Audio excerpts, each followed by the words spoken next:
started. Oh, D. Solomon. Okay. Let's try E4 again. Okay, well, we'll get the other side of a French. Just played a French with black. Of course, I like to play this system, allowing the win hour or other moves. Knight C6. I don't know what that is. Okay, it's not attacking the pawn because that's defended. He could just take here at some point. Take back with the knight. That's okay.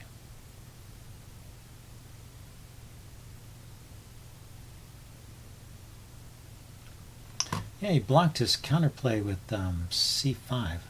Let's just develop, see how things go. I really don't know if there's a reason why that's not a good move, but I didn't see any problem with it actually. Other than blocking the C pawn. So it may make it hard for black to get some counterplay, but he could just take. D takes E4, knight takes E4, and just go for a small center versus big center setup. Okay, he's going to put his bishop there. Let's continue to develop, and if he actually puts his bishop on G7, then I'll play E5 to try and make that bishop somewhat useless.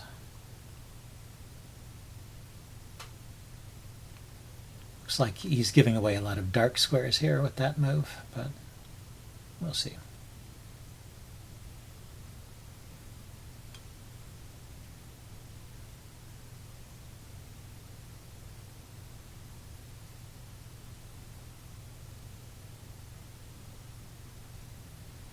I wonder if this is one of those positions where you can try a quick H4, H5 and just take. We'll see. Okay, he did play bishop G7. So yeah, my idea was to play bishop E5 here. I don't see anything wrong with that. His knight can come to B4, but it can't go anywhere great from there.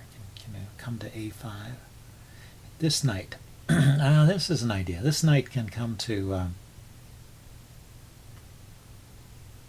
F5, and he can double up on this pawn.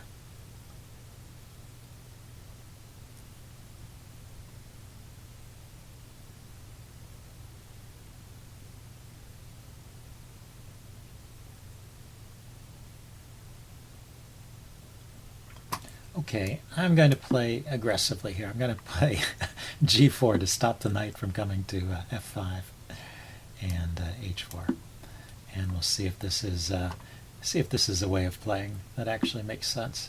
Yeah, so he reacted with F6. I was thinking this would help, give me more control over the dark squares. Maybe I'm wrong.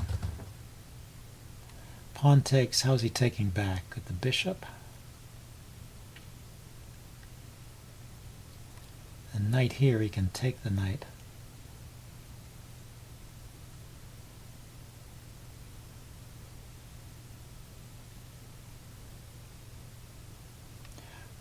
No, I can play after bishop takes. I can play pawn to on G5, kicking the bishop, and this is still defended here.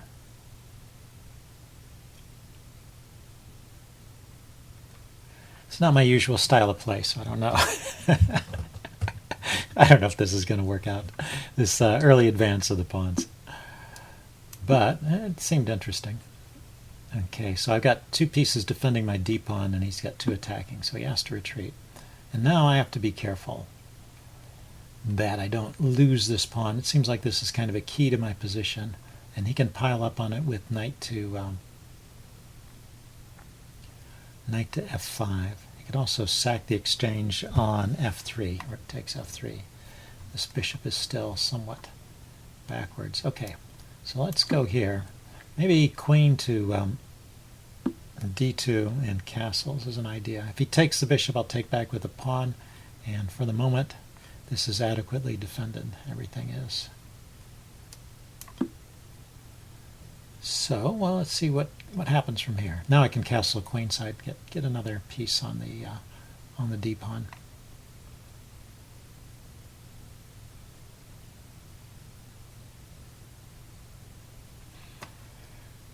Maybe I can play knight e5 at some point, but I think if he just trades it off, that probably is fine for black. Right?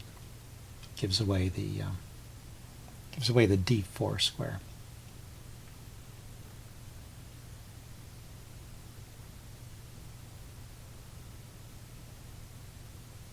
So maybe castle queenside and then push on with h5 or h5 immediately. Well, let's castle. The idea with castling queenside is to have another rook quickly coming over to the king side here.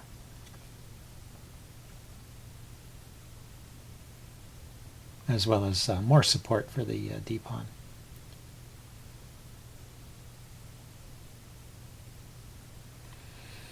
I don't know. So I feel like I should have good attacking chances over here. Ah, okay. So now he is going with the knight there. But where is the knight going from there? If I just kick the knight, doesn't it have to retreat? That's covered. Pawn. I can't believe he wants to sacrifice. He could go back to a6. So that would allow him the c5 push, which he never got in. But I would have time to play a h5 then.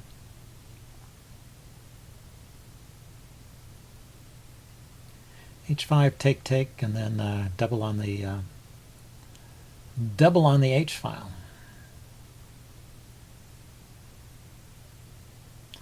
With the knight away from okay, it just goes back to c6. If the knight was away from c6, I also had knight to e5. Okay, so let's push on. Push on with h5 and see where this leads. Actually, the bishop is in danger. No, it's not getting trapped. It has the h8 square. I was thinking for a second h6 would trap the bishop, but it can retreat.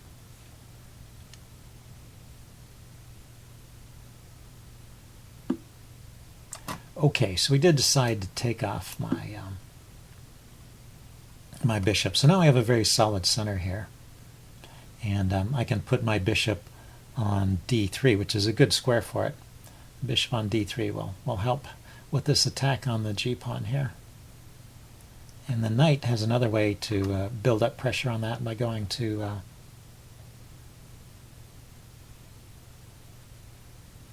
and the knight can go to h4, but it lets go of the g4 pawn. The queen is on g4, so I need to keep that pawn. But takes. Oh, he did decide to sack the exchange. Yeah, so that's an interesting way to play. Because he gets a pawn for it right away. Displaces my bishop. But he gave up the exchange, so I should have something here. I'm attacking his queen right away. Don't want it to get too comfortable there. And he can't take another pawn. That's protected. And I still want to route this bishop around. Bishop to e2 to d3. Looks like a good plan. So from there, though, I can take on g. I can take on g6 immediately. And where's this queen going? The queen can't go anywhere, right? That queen just trapped there. Pawn is protected. This diagonal is covered. This is going to be covered here. Unless I'm missing something that looks like a queen trap to me. So my quick hack attack worked. Maybe I should try that more often.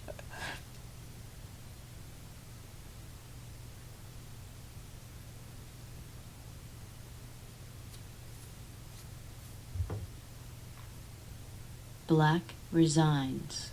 Okay, yeah, I think resigning is a reasonable thing to do there. Okay, interesting game. I'll upload this and do a postmortem. See you guys later. Bye.